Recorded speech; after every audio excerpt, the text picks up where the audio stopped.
for achieving unity and equality and justice among its diverse members, just as well. You can have, what we call in America civil rights movements. So in a cross-cultural phenomenon, whether you have, for example, like an Occupy, how well does it incorporate traditional cultures that existed before the occupiers got here? Because the Native Americans would say, "Wait, y'all are occupying us. What do you mean, occupy Wall Street? Hello." So, axiochemistry. So, defining it. So, it's the study of a particular culture's drug technology, including the uses which make up that particular culture's pharmacology, its drug laws, standard healthcare praxis. Now, praxis. Heard that word before?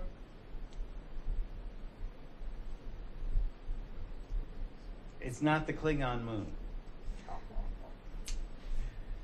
Praxis is the intersection of theory and practice.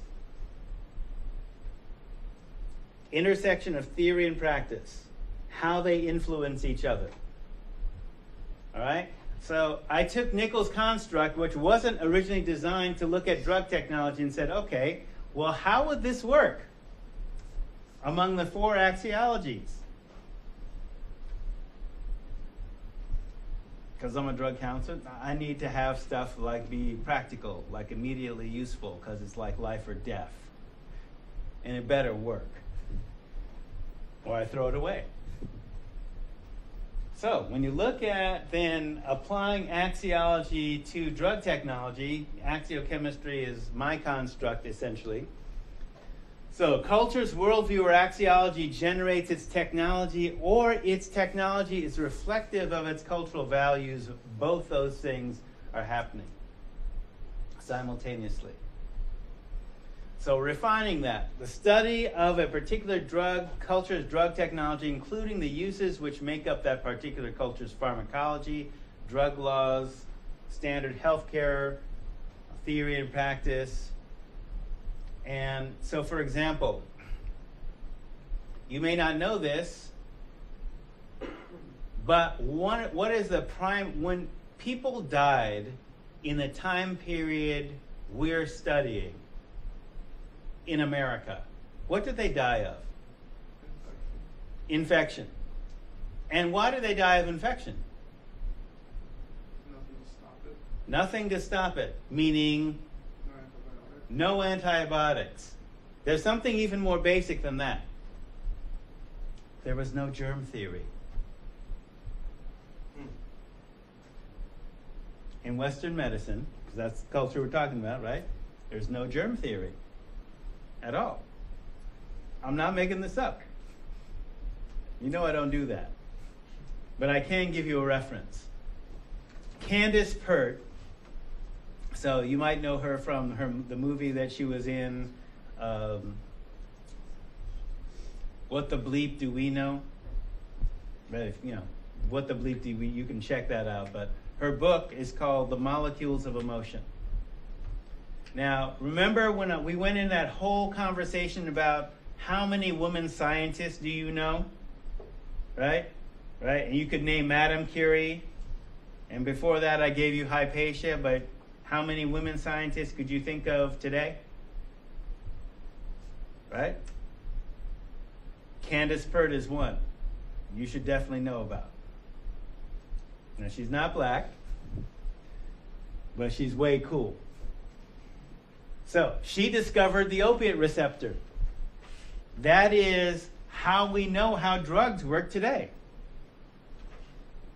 All external drugs, drugs of abuse, and drugs that are therapeutic work because they work similar to chemicals the body makes already. And she discovered that precise mechanism. But she encountered, because she was an attractive young woman in the 70s, when she made this discovery, And science at the federal level was a white boys club, and even though she's white, her mentors tried to steal her idea. Well, first they tried to criticize it. Oh no, that's crazy. What do you mean these receptors act? There's a receptor that's like a lock and a neurotransmitter that's like a key, and the key fits in the lock and turns the key and causes the cell to change. What do you mean? That's crazy. Well, she said her actual description was they don't actually touch, but they come in proximity and they're dancing. They thought that was really out there. So she went with a lock and key image for the boys to explain, okay, you don't get dancing right. You're lab rats and lab nerds. You don't even know what to do with a woman. So, whatever. So, she basically talked about in the history of science, 150 years before 1970, in the time period we're talking about, only the vast majority of women were being born the traditional way, which means in our culture, outside of a hospital, how do you get born? Who aids you in that time? Grandma, yes, or a midwife, right? That's the way it's been done for, and actually you could make a case for saying the birth process is how we first learned to do science. Like, how do you birth babies on a regular basis without mom or baby dying? Without antibiotics. Okay? Even though the Chinese and the Egyptians cultivated bread molds for penicillin. So we did have the concept of antibiotics in ancient cultures. Somehow Western civilization lost that. Point being, midwives delivered babies, and women who were rich enough to afford to go to a hospital were operated on by doctors who worked on cadavers to study anatomy. So dead bodies, people would donate their dead body to science, and these doctors would work on the bodies without gloves and go directly to helping women in labor birth their babies without washing their hands. Right, we're shocked today. That was standard practice then because they didn't have a germ theory. Right? The dead body's dead. Everything's dead. That was the thinking, right? So there's nothing to worry about. Woman's alive and delivering the baby. So naturally, from the 21st century, we understand, right, you don't do that, right? But they didn't know that. So the doctor noticed that, 2/3 of my women are getting septic shock, and some of them are dying from this practice, but only 10%, if that, of women attended by midwives are dying of toxic shock. And I'm supposed to be more civilized and smarter than a midwife. So what are the midwives doing that I'm not doing? So what the midwives are doing is they're washing their hands with hot soap and water before attending the ladies in labor. So homeboy did that. And his toxicity dropped. Oh, there must be something being transferred, right? I mean, these are leaps. So he tried to share that with other doctors. They said, you're crazy. There isn't anything like that. So he infected himself. He cut his hand and worked on the cadaver, infected himself. It killed him. That got their attention. Boom. So then you see pasteurization. Joseph Lister, Listerine. Pasteurization killing germs, right? Lister killing antibiotics, etc., etc. Oh, there's a germ theory. There's these little animals that still live on everything, even though the body's dead. That was a quantum leap forward within European axiology, Western medicine, right? Worldview, the mythology, generates your technology and cultural values. other cultures may not have your same belief system, but might be doing health practices that are better than what you do as your scientific, elevated, more civilized. Those midwives are operating under ancient technology, outmoded, but washing their hands, and you not. All right, so within axiochemistry, start with Euro-American because that's the one that you're most familiar with. Speaking English. So the highest value is the object. Time moves in a linear fashion. The epistemology is we know the world through counting and measuring. And the process is machine-based technology. So, as an example, this chart shows you European American, which we're defining here at the specific culture is male-dominant Romanized Christian. The view of time is time moves in a linear motion. Time is money, past, present, and future. Time is an object. Time is money. The axiology or core value, the highest value lies in the acquisition or control of the object or product. The way of knowing is the epistemology is counting and measuring. So, for example, in counting and measuring, one of the first toys that kids get is blocks. What are on the blocks? Numbers and letters. So you can name your objects and count your objects. There's a reason why that's reinforced there. So, counting and measuring. The way of reasoning, the logic is dichotomous logic. Either or, positive, negative, good, bad. And then you can see the lineup. White, black, male, female, rich, poor, private, public, strong, weak, majority, minority. Okay, so just remember the logic is a way of reasoning to an answer. The answer doesn't have to be true. It just has to be consistent with a logic. So binary thinking, dichotomous logic, dichotomies, mutually opposing opposites.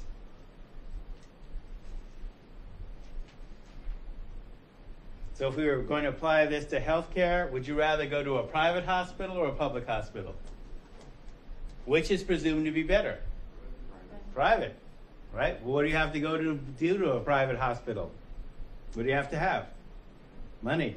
More money or less money? Rich or poor, right? Okay, so boom, it follows, what we're going to do. So the process. All sets are repeatable, replaceable, and reproducible. Parts add up to a whole. So, for example, applied to drug technology, take 2 of these 3 times a day. You get your basic dosage, right? And so we're not going to use the whole plant. We're going to use just the essence. Okay? Because only midwives use white willow bark for a headache. We're going to synthesize white willow bark and make it aspirin. Oh, you have an allergy to aspirin? Ibuprofen. Oh, you don't like ibuprofen? Acetaminophen. Tylenol. Okay, notice that? And notice if you've gone to a doctor, you have a bad reaction to a drug, what do they say? Here's another drug. Okay? Parts add up to a whole. So the technology is, and the emphasis is within healthcare, if one of your parts gets sick, we'll take it out. Maybe put you on the transplant list. Right? So by the time you get, my age or older, you get knee replacement surgery, new liver, new, this, that, and the other. Now, nothing about preventing disease itself, right? The whole emphasis, because where the money is treating sick people, not keeping people from being sick. That's where the money is. So that different orientation than the Chinese form of medicine before they started becoming westernized. You paid doctors to keep you healthy, and the doctors paid you if you got sick. That wouldn't fly here. right? So that's why the whole acupuncture and herbs and all that other kind of stuff, doing Tai Chi, you know, you got to move, you know, watch your diet, et cetera, et cetera.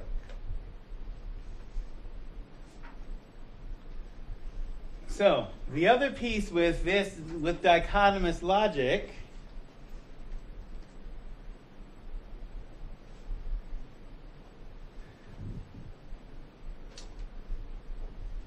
is that you have, whenever you have a dichotomy, if we look at specific drugs, you have okay to use and not okay to use. Right? So we have alcohol, tobacco, cannabis, cocaine, opiates, hallucinogens, stimulants. All of those drugs have been legal or decriminalized in the history of the United States. All of them. But what's not been okay, so basically on the okay side, right? So aqua vitae, I haven't mentioned this before, right? Okay, we're just applying this. Okay, aqua vitae is literally Latin for water of life. It's alcohol. Okay, alcohol. What word we get from the Arabic? Alcohol, the essence. Okay, the Arabs were looking for the healing properties of wine. Okay, let's separate the grapes. Let's separate this. What do we have left? Alcohol, the essence. So in certain places, definitely in Africa and certain places in the world, drinking limited amounts of alcohol with vitamin byproducts was actually healthier for you than drinking the local water. And the alcohol would kill bacteria.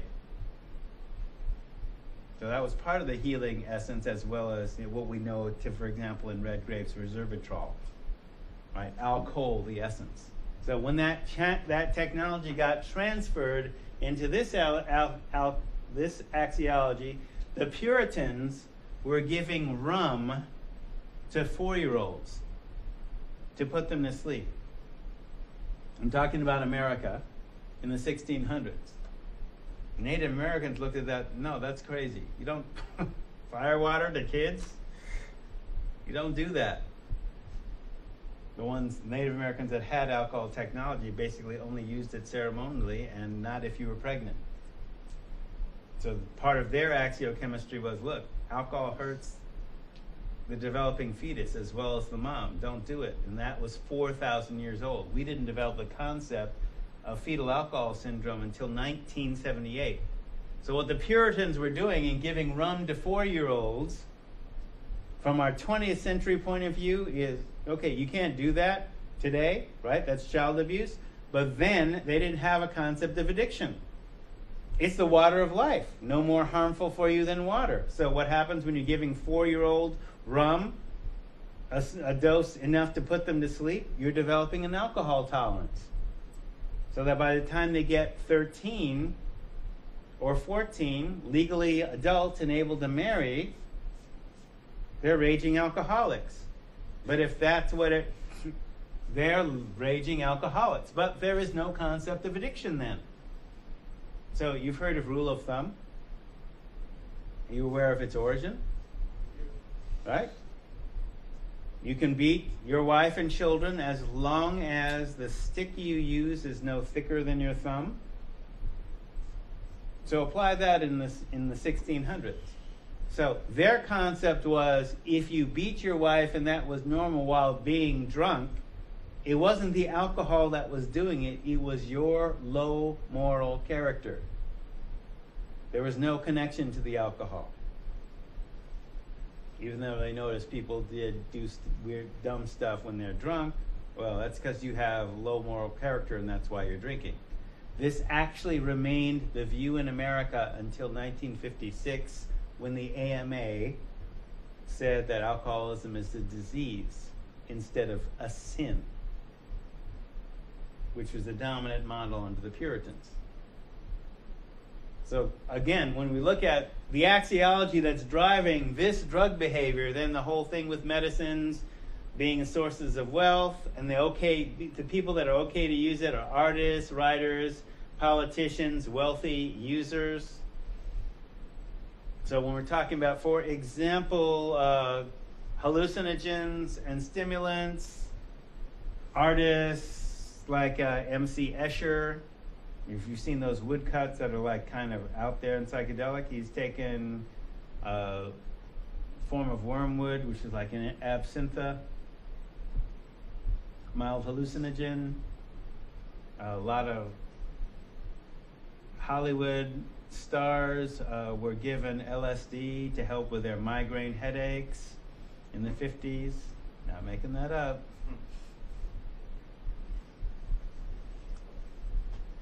The first drug czar, William Bennett.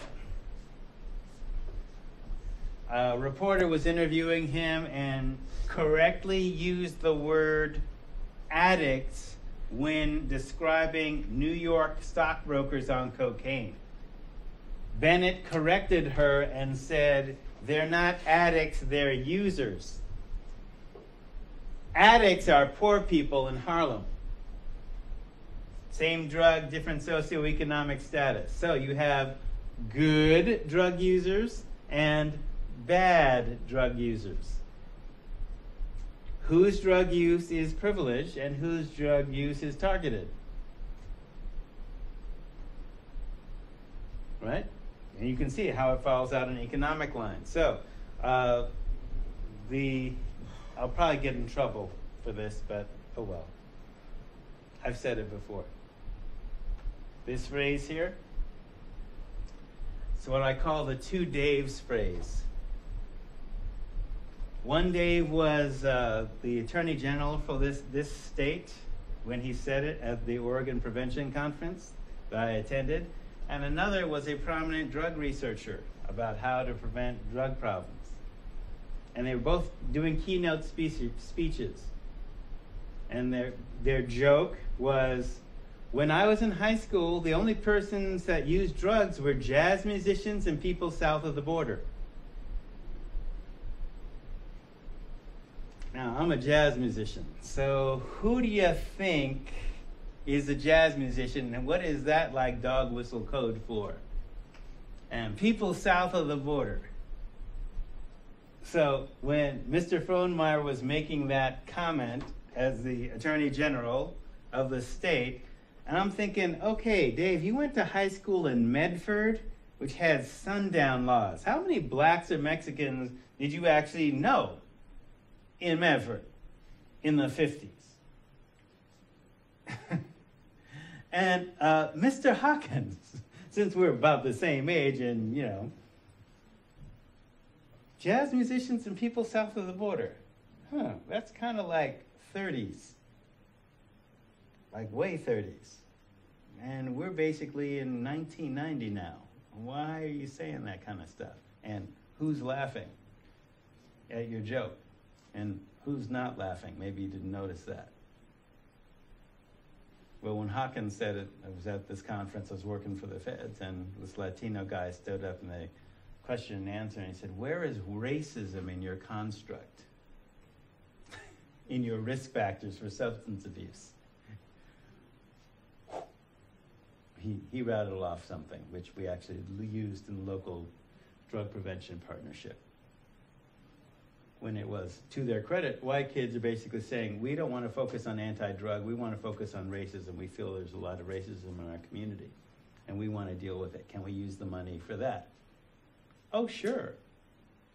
Because Dave said, we can focus on the risk factor, alienation, rebelliousness, and lack of social bonding. Because he said that was his answer to the guy's question on racism. Now, Dave didn't look very closely at that research, because what it showed was that white kids were using drugs in school more than anybody else, and minority use was like way out the bottom. But the longer minorities remained in the school system where whites were the majority, and if whites are the popular kids, what are you going to do to be one of the popular kids? What are you going to do with them? You're going to use too, right? But what's going to happen to you? So I know what happened to lots of kids that I worked with. Only black kid in a car full of white kids. White kids got treatment, black kids got jail. Good drug users, bad drug users. Boom, that's dominant axiology.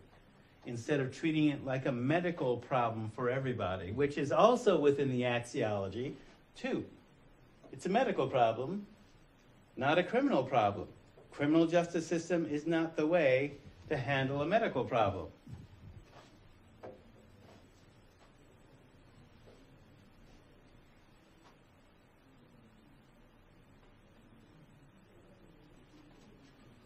So, Afro-Hispanic. The axiology is the highest value is the relationship. The time is cyclical. What goes around? Oh, you're supposed to repeat.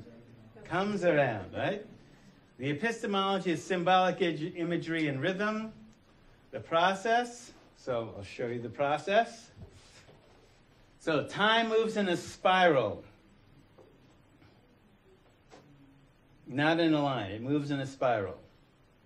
The epistemology is affective, meaning you know the world through symbolic imagery and rhythm, and because it's affective, it's about your emotions, what you feel, your heart. So when we talk about soul being technology, who knows it? What did Marley say? Who knows it? Feels it. Yeah.